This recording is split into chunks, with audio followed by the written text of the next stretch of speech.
Hey, welcome to the video, guys. This is Justin Devonshire here, and this is the bonus Q&A video from the live webinar we did last night for Born to Succeed, which was entitled How to Live Fully, Overcoming Fears and Increasing Self-Belief. Now, we had a great full house on the webinar last night, and unfortunately a lot of people who registered couldn't get in, but that comes down to why we say to get there early and get your space. We are going to hold another recording of the webinar on Tuesday night for those who missed it and couldn't get in. Arena won't be there, but I'll be taking the webinar and I'll be having an hour or more with you guys for those who missed it this time to go over the points again and show you how you can start reducing fears and start going out to achieve what you want to do. We had some amazing feedback from the webinar last night. So many people went away with brand new insights, new things they never thought of, and most of all, they felt inspired and able to go and do some of the things that they didn't feel they could do before. Now, we had a Q&A section on the webinar, but my apologies, my internet connection wasn't really being the best last night for whatever reason. So as a bonus, I told Arena that I wanted to list down all the questions you guys had to ask, and I would do this bonus video for you today where I'm going to go through each question individually and give you a more in-depth answer with no time limits. Okay guys, this could end up being a long video, I'm not sure. I'm just doing as I always do and shooting from the hip, nothing planned out. So I've got a mug of black coffee with me and we're going to hit this and see how we go. So stay tuned, you might see your question on the list here. We're going to go through each one and I'm going to give you some amazing stuff you can take away right now and help building the life of your dreams. Alright, so first one. Someone asks, if you fail in achieving your goal, do you consider yourself responsible for that? And as we talked about on the webinar, the first thing you've got to do is take responsibility. You are the creator of your reality. You are in control. You are the only person who is responsible for anything. If you don't like your life right now, you're responsible. If you do love your life right now, you're responsible. If you failed in something, you're responsible. If you succeed, you're responsible.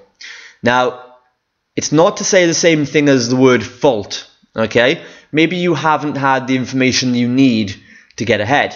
Now, that might not be your fault because maybe you were given the wrong information by someone else, but it's still your responsibility to go out and find what works and keep looking and looking and looking until you get it. So, if you do fail in achieving a goal, yes, you are responsible, okay? But it's not a bad thing. That doesn't mean you're a failure, okay? It just means that something didn't work the way you thought it would. And like we said in the webinar, if at first you don't succeed, change your definition of success. And instead, look at that failure and see what actually you did gain from it. Because I bet you did gain some things. But for one, if you fail, you've probably reduced your amount of fear in trying again. Because now you've seen the worst that can happen and it wasn't that bad. You have the experience of doing the steps you took.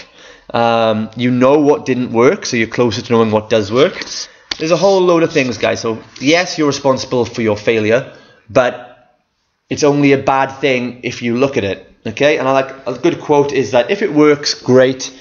If it doesn't work, it's experience.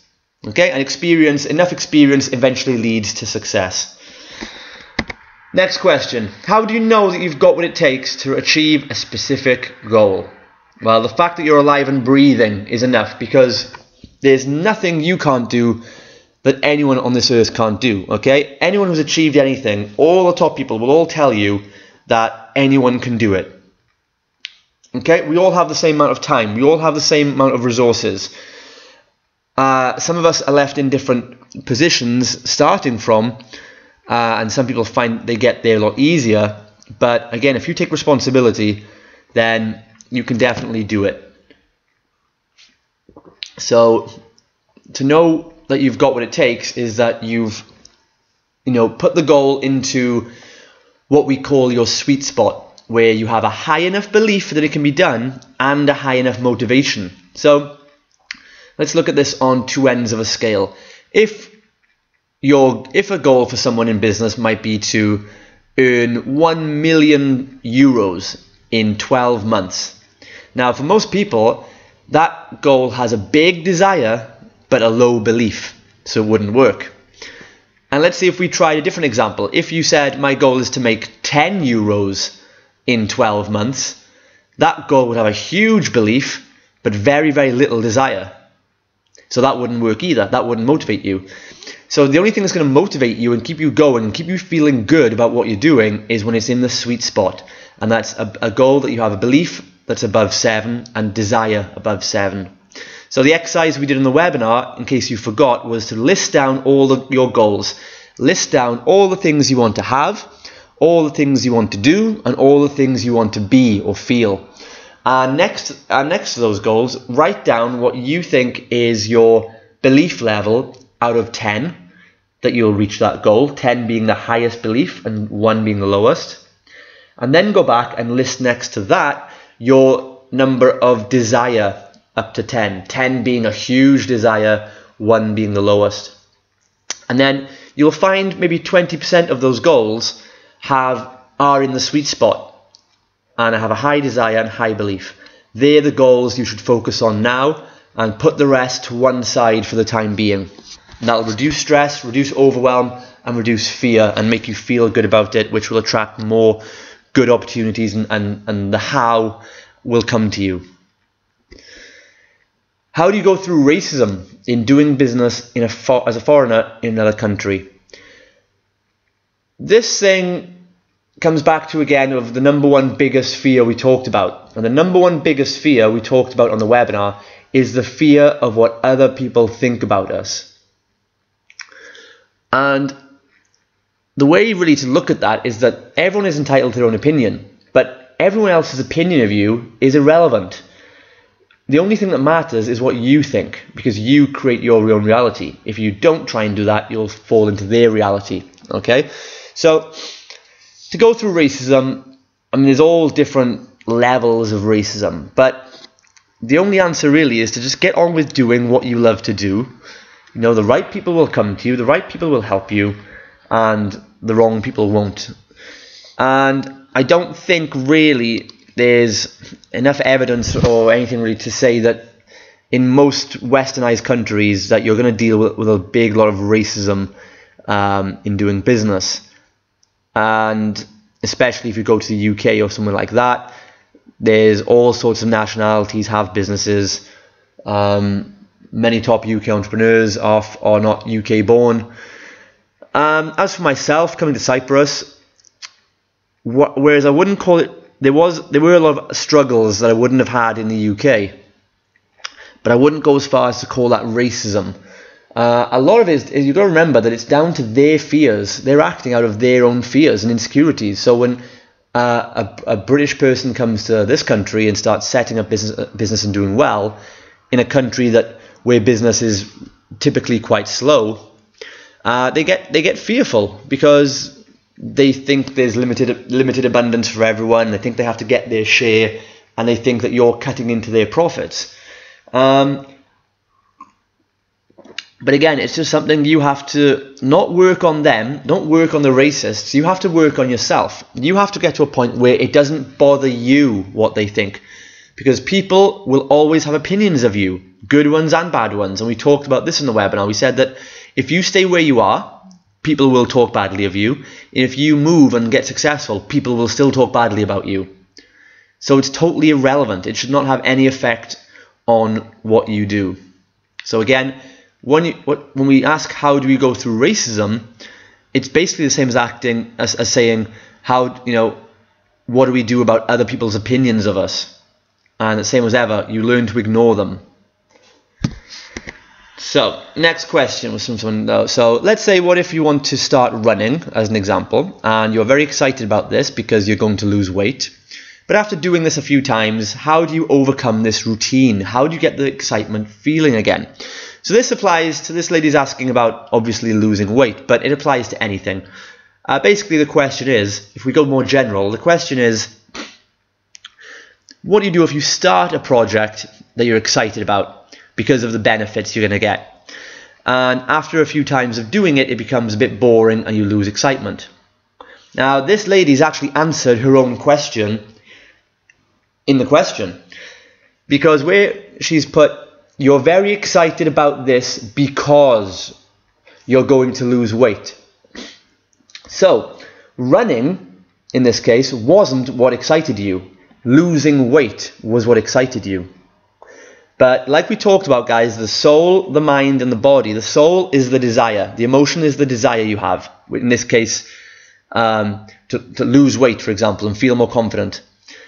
The mind then kicks in and creeps up and asks, how are you going to do that? And then the body acts. So this lady has thought losing weight to feel more confident and excited. Then the mind has said, okay, you have to start running now to get there, because that's what most people do. And then the body starts running.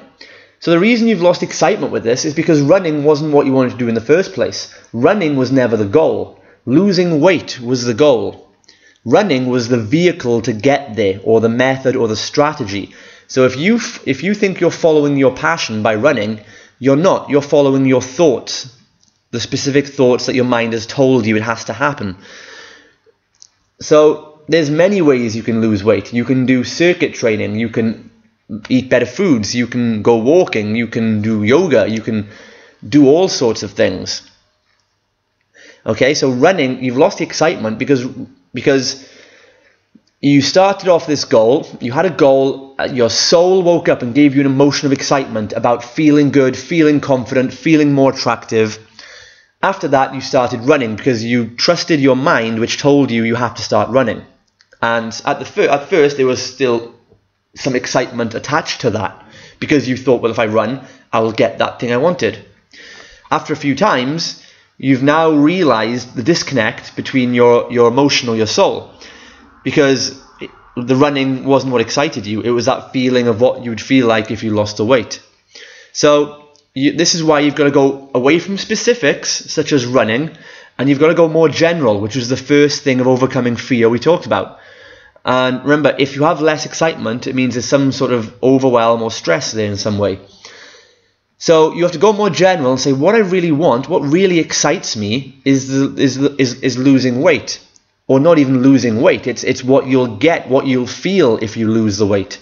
Attraction, sexiness, confidence, whatever it is. And then you've got to basically find what really excites you to do, what things you do in life that make you feel confident now. And do those things. And then you'll achieve the same goal of getting confident even without running. Maybe even without losing weight. Okay, hope that makes sense. Justin, which was your biggest fear when you started your business? Well, as we said again in the webinar, the biggest fear we all have is the opinion of what other people think. And if we strip that back down, if we go further than that, what are we actually afraid of what they think?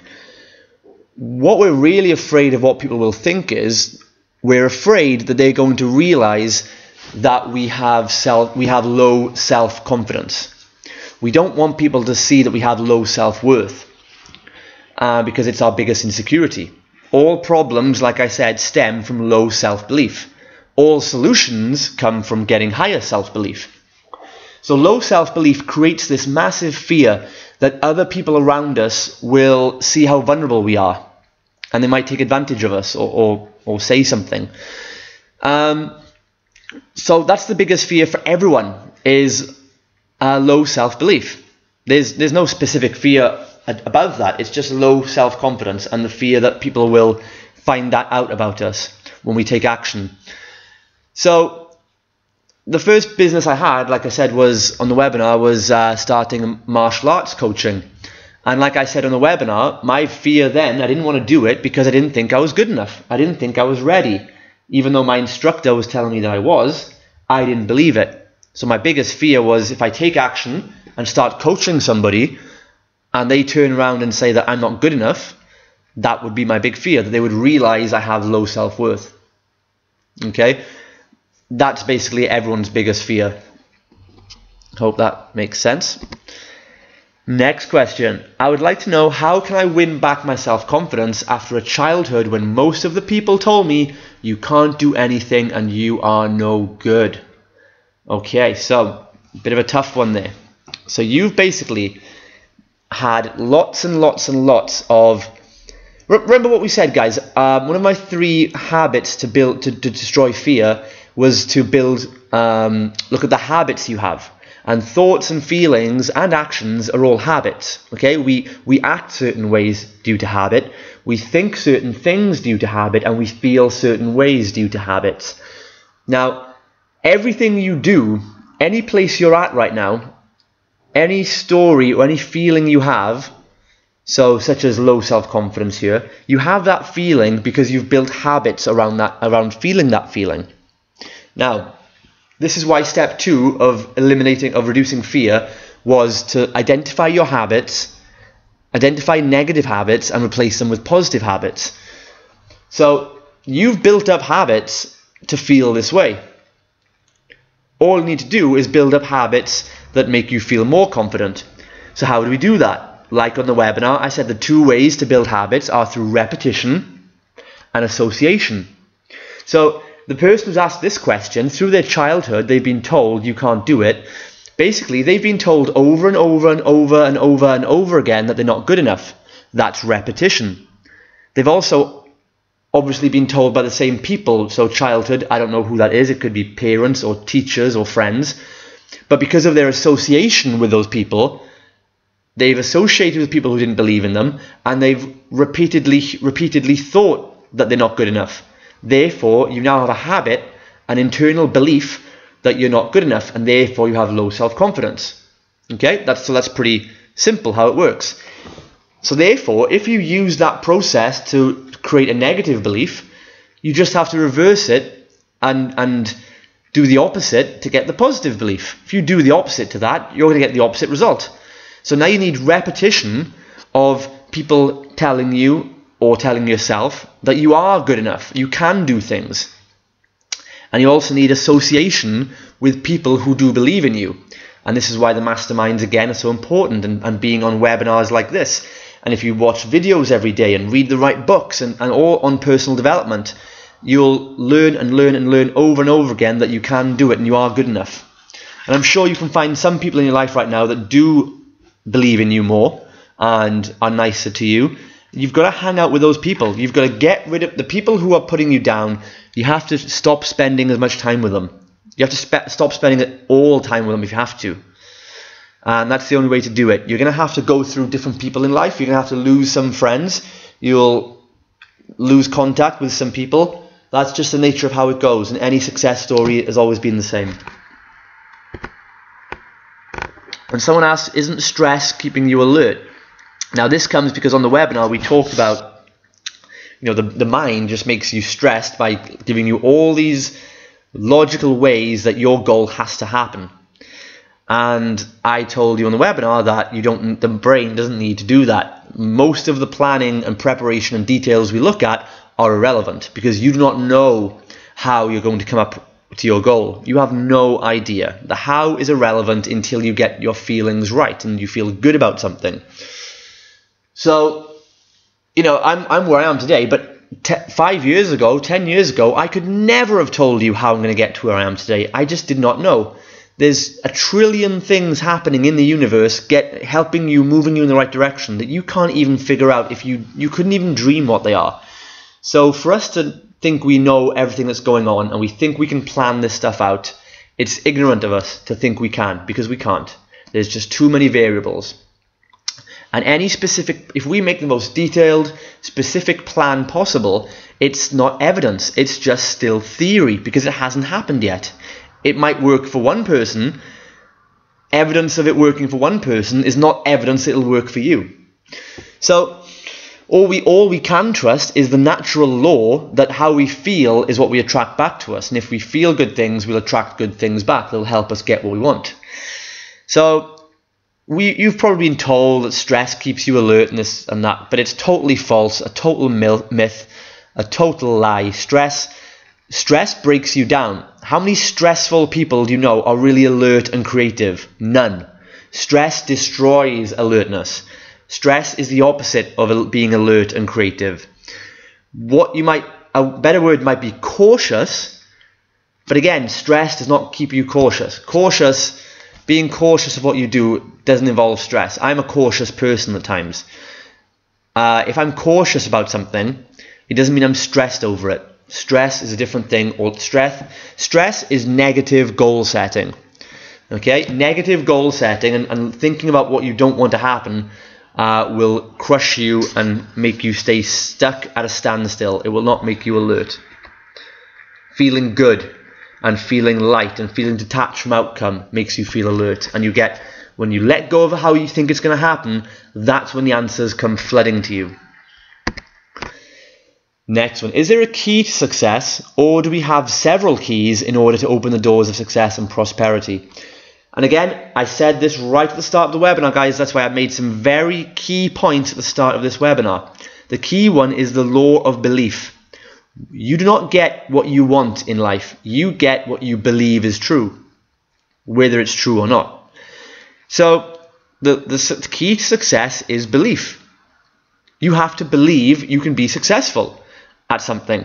If you don't believe it, that's when fear kicks in, because you're trying to do something you don't think you can do. Therefore, you have to go more general, take a step back, and take the limitations off that you've put on yourself off.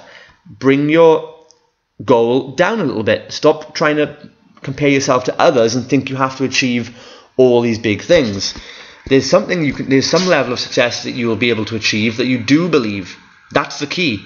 Only do something that comes in the sweet spot. That is the key, if anything, is take action on something that you have high belief and high desire for. And that's it, basically. And the next question from Victor is, what is success in my opinion?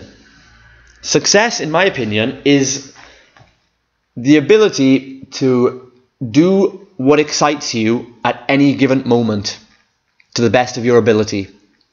And again, this is why we will talk about, I said successful people have a desire and they act on it. Unsuccessful people have a desire, then their mind creeps in with negative thoughts of why they can't have it, and then they act or don't act according to that fear. Success is being able to override the mind, quieten down the thoughts, and act on impulse on what excites you to do. That is it. That is success, is being able to live day to day, being able to do what excites you to the best of your ability. Being happy, that's what it is. Because all the things in life, the things you want to get, the money, the cars, the success, the business, whatever else, you're only doing it so that you can feel relief and you can feel confident that you can do whatever it is with your life you want to do. So if you start by acting on your impulse now, like I suggested in the webinar, just on a day-to-day basis, start with small things.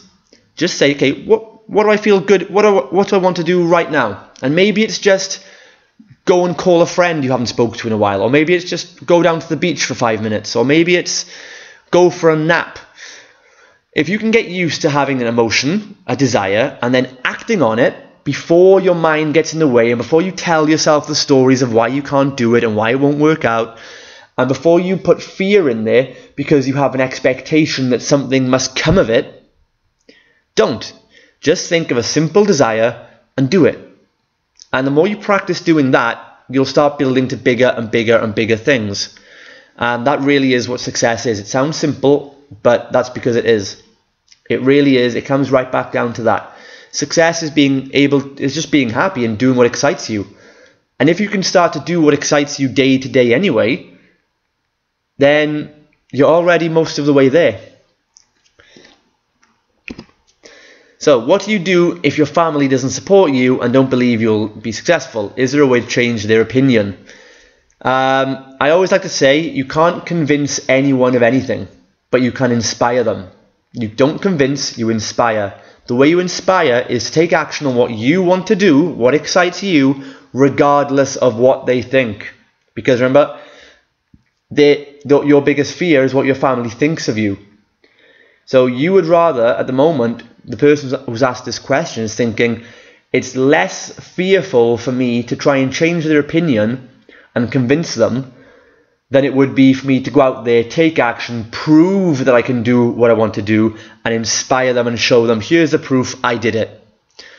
That's the only way to change your opinion, is to go out and do it and prove to them. That's the only way. You can inspire them, you can't convince them. And the fact that you're not acting on that yet shows that you're acting on that fear. You're not acting on your desire, which is starting a business, or whatever it is you want to do to succeed. Your desire is to go and do this thing to be successful, but you're not acting on that. You're doing what unsuccessful people do and acting on the fear of what they think of you, and therefore you're trying to act in a way to change your opinion. So stop acting on your fears and start acting according to your desires. Start doing what excites you, start working towards it, and tell them that you take responsibility. If they won't support you, someone else or something else will. Okay, how to be more confident? Get rid of fear. Take the 3 steps I gave you in the webinar. Go more general, step back to reduce stress, take off the limitations and the expectations and the goals and the deadlines you've put on yourself, which have weighed you down. Step away from that. Go back to finding something that you can take action on that feels good and feels motivating, where you're in the sweet spot, you have high desire, high belief. Take action on that, you'll see a great result. Then you'll get more confident. Okay guys, so that's some of the best questions we had, all the ones that I could find we had time for. Okay, so hope you enjoyed that guys, and we'll stay tuned for the next webinar.